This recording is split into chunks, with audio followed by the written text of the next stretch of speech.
இலங்கை அதிபர் தேர்தல் முடிவுகள் வந்து கொண்டிருப்பதை பார்க்கிறோம். இந்த முடிவுகளின் அடிப்படையில் பார்க்கும்போது அனுரகுமார திசநாயக்க அடுத்த அதிபராக தேர்ந்தெடுக்கப்படலாம் என்பது ஆரம்ப கட்டத்தில் தொடக்க நிலையில் வரக்கூடிய முடிவுகளை பொறுத்து வரக்கூடியது நம்ம பார்க்கிறோம்.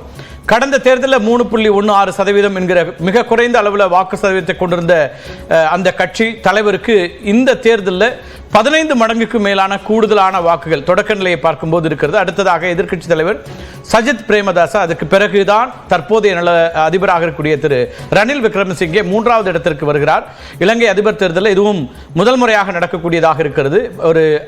ஒரு சிட்டிங் அதிபராக இருக்கக்கூடிய ஒருத்தர் 3வது இடத்திற்கு செல்லக்கூடியதை பார்க்கிறோம். அதே போல தமிழ் பொது வேட்பாளருக்கு இருக்கக்கூடிய ஆதரவு, நமல் ராஜபக்சே ஆதரவு உள்ளிட்ட அம்சங்களையும் பார்க்க இருக்கிறோம். இன்று காலையிலிருந்தே வாக்குப்பதிவு எண்ணிக்கை நிலவரங்களை முழுமையாக கொடுத்துருக்கோம். அதே போல அங்கே நடந்து கொண்டிருக்கக்கூடிய அரசியல் மாற்றங்கள் என்ன வகையான மாற்றங்களை உருவாக்குகிறது, அது தமிழர்களுக்கு என்ன வகையில் செய்தி சொல்கிறது, இந்தியாவுக்கான செய்தியாக என்ன இருக்கிறது அப்படின்னு பல விஷயங்களை பார்க்கிறோம். இந்த அமர்வில் சில விருந்தினர்களும் நம்மோடு இணைகிறார்கள். அதை பற்றியும் பார்க்க போகிறோம். எண்ணிக்கை, வாக்கு சதவீதம், அதே போல விருந்தினர்களுடைய பார்வை அப்படின்னு இருக்க போது இலங்கையிலிருந்து கொழும்புலிருந்து நம்மோடு இணைகிறார் மூத்த பத்திரிகையாளர் திரு நிக்சன். அவரை நிகழ்ச்சிக்கு வரவேற்கிறேன். அதே போல நம்மோடு இணைகிறார் அரசியல் ஆய்வாளர் திரு கிளாட்சன் சேவியரும் நம்மோட இணைய இருக்கிறார். விரைவில் நம்மோடு இணைய இருக்கிறார் மூத்த பத்திரிகையாளர் திருமிகு லட்சுமி சுப்பிரமணியன். அனைவருக்கும் வணக்கம். நிக்சன், உங்கள்கிட்ட தொடங்குறேன். இந்த முடிவுகளை எப்படி பார்க்குறீங்க? ரொம்ப தொடக்க நிலை தான், ஆனாலும் இந்த முடிவுகளில் உங்க பார்வை என்ன? எஸ், இது உண்மையில் நாங்கள் ஏற்கனவே சொன்னது போலதான் இந்த முடிவு மிக குறைந்த நிலையில் இருந்த ஒரு கட்சி இப்போது ஆட்சிக்கு வருகின்றது என்றால் இது நான் நினைக்கின்றேன். இது நான் உங்கள் நேற்றிலே கூறியது போல இது ஒரு அதிசயிக்கத்தக்க ஒரு மாற்றம். பாரிய அளவிலான ஒரு ஆல்டர்னேட்டிவ், அதாவது ஒரு மாற்று தன்மையாகத்தான் மக்கள் சிந்தித்திருக்கிறார்கள் என்பதே மறுப்பதற்கு இல்லை. ஆனால் இன்னும் முடிவுகள் முழுமையாக வெளிவரவில்லை. எவராயினும் அவர்தான் ஜனாதிபதி என்பது உறுதியாகிவிட்டது. ஆனால் சில வேளைகளிலே 50% குறைவாக இருந்தால் சில வேளைகளில் விருப்பு வாக்கள் போகலாம். ஆனால் அதற்கான சந்தர்ப்பம் இருக்காது என்று இந்த தற்போது வெளிவந்த அந்த வாக்குகளுடைய எண்ணிக்கையை பார்க்கின்ற பொழுது தெரிகின்றது. ஆகவே இது ஒரு இலங்கை அரசியல் வரலாற்றில் மிகப்பெரிய மாற்றம் என்றுதான் சொல்ல வேண்டும். இதுவரை எந்த ஜனாதிபதிகளும் இப்படி ஒரு மாற்றத்தை கண்டதில்லை. அதாவது பாரம்பரிய கட்சிகள், ஐக்கிய தேசிய கட்சி, ஸ்ரீலங்கா சுதந்திர கட்சி, பின்னர் 2016ஆம் ஆண்டு ராஜபக்ச குடும்பத்தால் உருவாக்கப்பட்ட ஸ்ரீலங்கா பொதுஜன பெரமுன என்ற அந்த 3 பெரிய சக்திகளுக்கு மத்தியிலே சிறிய சக்தியாக இருந்த ஒரு கட்சி ஆட்சிக்கு வருகின்றது என்பது இலங்கை அரசியல் வரலாற்றில் ஒரு புதிய மாற்றமாகத்தான் இதை பார்க்கலாம். இன்னொரு செய்தியாகவும் பார்க்க வேண்டியிருக்கு. இது கடந்த முறை, அதாவது ராஜபக்சே குடும்பத்தை பொறுத்த வரைக்கும் அவங்க வலதுசாரிகளாக அறியப்பட்டவங்க. ஒரு இடதுசாரி தலைவர் அங்கே அதிபராக வருகிறார் அப்படிங்கிறதும் முதல் முறைன்னு பார்க்கணுமா இலங்கையை பொறுத்த வரைக்கும்? நிச்சயமாக அப்படி இடதுசாரி தலைவர் என்று உண்மையில் என்னை பொறுத்து அவரை பார்க்க முடியாது. இடதுசாரி கொள்கையோடு ஆரம்பத்தில் இருந்தார்கள், சோசியலிசம் தொடர்பாக பேசினார்கள். ஆனால் அவர்கள் இப்போது அப்படி அல்ல. அவர்கள் இப்போது சாதாரணமாக இலங்கை அரச கட்டிலே ஆட்சி அமைப்பதற்குரிய ஒரு கட்சிக்கு என்னென்ன பண்புகள் தேவையோ அந்த பண்புகளோடு வந்திருக்கிறார்கள். ஒரு உதாரணமாக சொல்லுவாங்க, ஆனால் அடிப்படை கொள்கைங்கிறது மார்க்சிஸ்ட் கொள்கையை பின்பற்றக்கூடியவர்கள்ன்றதுல இப்ப மாறி இருக்காங்கன்றீங்களா? நிச்சயமாக அவர்கள் அதே மார்க்சிஸ்டாக முழுமையாக இருக்க முடியாது. அவர்கள் எப்பவும் மாறிவிட்டார்கள். சரி, ரைட். முதல் கட்ட கருத்தை எடுத்துக்கிறேன். நெக்ஸ்ட் நம்ம பேசலாம். தமிழர் பகுதியில் என்ன மாற்றங்கள் நடக்குது, தமிழர் பகுதியிலுடைய வாக்குப்பதிவும் பேச போகிறோம். கிளாட்சன், இந்த ஒட்டுமொத்த வாக்குப்பதிவு எப்படி பார்க்குறீங்க? இப்போதான் தொடக்க நிலை. கிட்டத்தட்ட 50 லட்சம் வாக்குகளை பெறக்கூடியவர் தான் அதிபராக முடியும். இப்போது வரை 10 லட்சம் வாக்குகளை நெருங்கி இருக்கிறார் அனுரகுமார, 45.3% வாக்குகள். அதே போல அடுத்ததாக வரக்கூடிய சஜித் 29.1 அப்படிங்கிற அளவில் இருக்கு. அந்த வித்தியாசம் பெரிய அளவில் இருக்கிறதுனால அனுரா தான் வெற்றி பெறுவதற்கான வாய்ப்புகள் அப்படின்னு பார்க்கப்படுது. உங்க பார்வை என்ன? இந்த மாற்றத்தை எப்படி பார்க்கறீங்க? இலங்கை மண்ணில் நடக்கக்கூடிய மாற்றம்.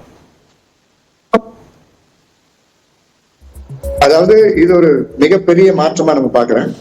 இன்னொன்னு, இப்ப இருக்கக்கூடிய நிலைமையில ஒரு 10 லட்சம் வாக்குகள் எண்ணப்பட்ட நிலையில இந்த நேரத்துல என்ன இருக்குதோ அதே தான் கிட்டத்தட்ட முடிவுக்கும் போகிற மாதிரி இருக்கு. ஏன்னா ட்ரெண்ட் அப்படிதான் இருக்கு.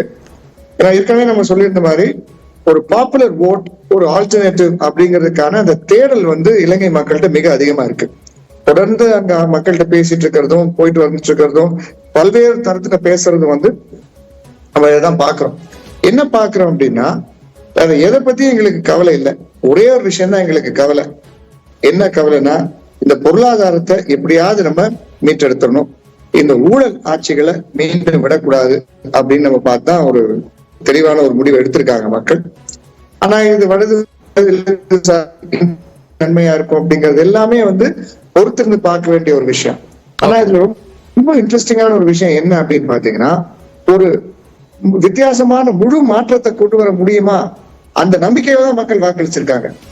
அறைகள் ஆரம்பிச்சாலும் சரி, இப்ப சரி, ஒரு முழு மாற்றத்தை கொண்டு வரணும் அப்படின்னு நினைக்கிறாங்க.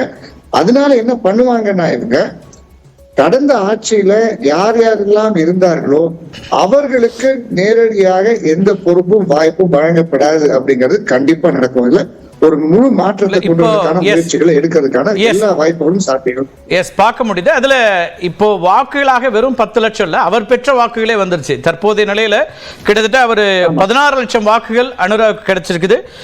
10 லட்சம் வாக்குகள் திரு சஜித்துக்கும், அதுக்கு பிறகு 5,25,000 தான் ரணில் இப்போதைய நிலையில் இருக்கக்கூடிய எண்ணிக்கைன்னு பார்க்குறோம். நமல் ராஜபக்ஷே 1,12,000, அதே போல் அரியநேந்தன் 1,07,000 அப்படிங்கிற அளவில் இருக்கக்கூடியதை பார்க்குறோம்.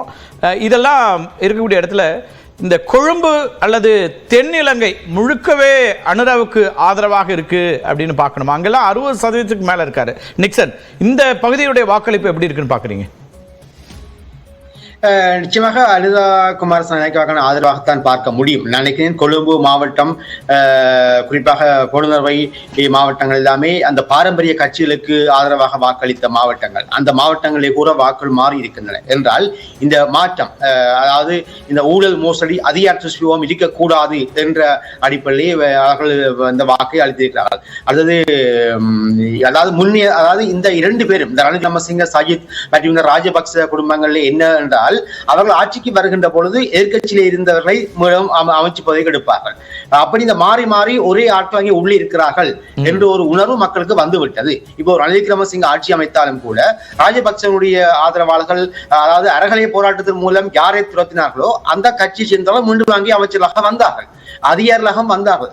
அந்த அனுபவங்கள் அடிப்படையில் மக்கள் இம்முறை இவர்களுக்கு வாக்களித்திருக்கிறார். இவர்களுக்கு வாக்களித்ததன் காரணமாக நான் நினைக்கின்றேன் பழையவர்கள் உள்ளே வர முடியாது. அதே போன்று வடக்கு கிழக்கு மாநிலத்தில் இருக்கின்ற டக்ளஸ் தேவானந்தா, பிள்ளையான் கருணா போன்றவர்கள் எவருமே, பிள்ளையானப்படுகின்ற சிவனேசத்துறை சந்திரகாந்தன் போன்ற எவருமே இந்த அரசாங்கத்துக்குள் நுழைய முடியாத ஒரு நிலைமை ஒன்று ஏற்படும்.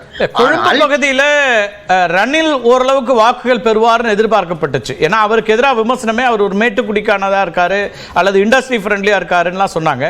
ஆனா கொழும்புலயுமே அனுரா தான் முதன்மையான இடத்துல வராரு, நல்ல வாக்கு சதவீதத்தில் இருக்காருங்கிறத எப்படி பார்க்க வேண்டியிருக்கு? இல்லை, ரணில் விக்ரமசிங்க கடந்த நாடாளுமன்ற தேர்தலிலே அவர் கொழும்பில் மிக குறைந்த அளவு வாக்களை தான் பெற்றிருந்தார். அது அவருடைய தொகுதி தான், இல்லை என்று இல்லை. ஆனால் கடந்த தேர்தலிலே அவருடைய வீழ்ச்சி அங்கே ஆரம்பித்து விட்டது. இவர் ஜனாதிபதியாக வந்தது என்பது நாடாளுமன்றத்தினுடைய தெரிவார், அதாவது ஸ்ரீலங்கா பொதுஜன பெருமன ராஜபக்ச குடும்பத்தினுடைய ஆதரவினால். ஆகவே அந்த ஆதரவின்மை, ரணில் விக்ரமசிங்கவிற்கான ஆதரவின்மை அல்லது அவருக்கு ஆதரவாக வாக்களித்துக் கொடுத்த கொழும்பு மாவட்டம் மாறியது என்பது கடந்த தேர்தலையும் நாங்கள் பார்த்திருந்தோம். ஓகே, கிளாட்சன், அம்பன் தோட்டா இன்னொரு முக்கியமாக கவனிக்கப்படக்கூடிய ஒரு பகுதியாக மாறி இருக்குது. கிட்டத்தட்ட ராஜபக்ஷ குடும்பத்தினுடைய செல்வாக்கு ரொம்ப ஸ்ட்ராங்காக இருக்குன்னு பார்க்கக்கூடிய இடத்துல ராஜபக்ஷவுடைய மகன் நமல் ராஜபக்ஷவுக்கு ஒரு 6.25% வாக்குகள் தான் கிடைக்குது. அங்கே அனுரா 51% வாக்குகள். அது ஒரு கோட்டை, ராஜபக்ஷ குடும்பத்தினுடைய கோட்டைன்னு பார்க்கப்படக்கூடிய ஒரு பகுதி. இந்த மாற்றங்கள் எல்லாம் எப்படி பார்க்குறீங்க? ராஜபக்ஷ குடும்பத்தினுடைய தாக்கமே இல்லாத ஒரு தேர்தலாக இந்த தேர்தல் அமைஞ்சிருக்கு 20 வருஷத்துல அப்படின்னும் பார்க்குறோம். அது போர் நிறுத்தத்துல, போர் முடிந்த காலகட்டத்தில இருந்து நம்ம 2000 கொஞ்சம் முன்னாடி போவோம், 2003ல இருந்து நம்ம பார்த்துட்டே வரும். 2002 ராஜபக்சே 2003 ஒரு அதிபர் ஆனதுக்கு அப்புறம் தொடர்ந்து பிரச்சனைகள் மாறி மாறி மாறி மாறி வந்துட்டு இருக்கும் போது, குறிப்பா 2006 அந்த போர் ஆரம்பிச்சதுக்கு அப்புறம் 2007 குறிப்பா போர் ஆரம்பிக்குது. அப்படியே 8, 9, 10 இந்த மாதிரி விஷயங்கள்ல இந்த போர்ல நாங்க ஜெயிச்சிட்டோம், போராடிட்டோம், நாங்க நாட்டை மீட்டெடுத்துட்டோம் அப்படின்னு சொல்லி ஒரு காமன் எனிமி இருந்துச்சு.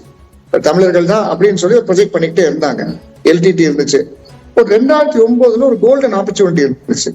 ஓகே, எல்டிடியை இவங்க அழிச்சிட்டாங்க அப்படின்னு சொல்லி தமிழர்களுக்கும் சரி மற்றவர்களுக்கும் சரி ஒரு அருமையான ஒரு தீர்வை ராஜபக்சே கொடுத்திருக்கிறதுக்கான நல்ல வாய்ப்பு இருந்தது. அதை நழுவ விட்டாங்க.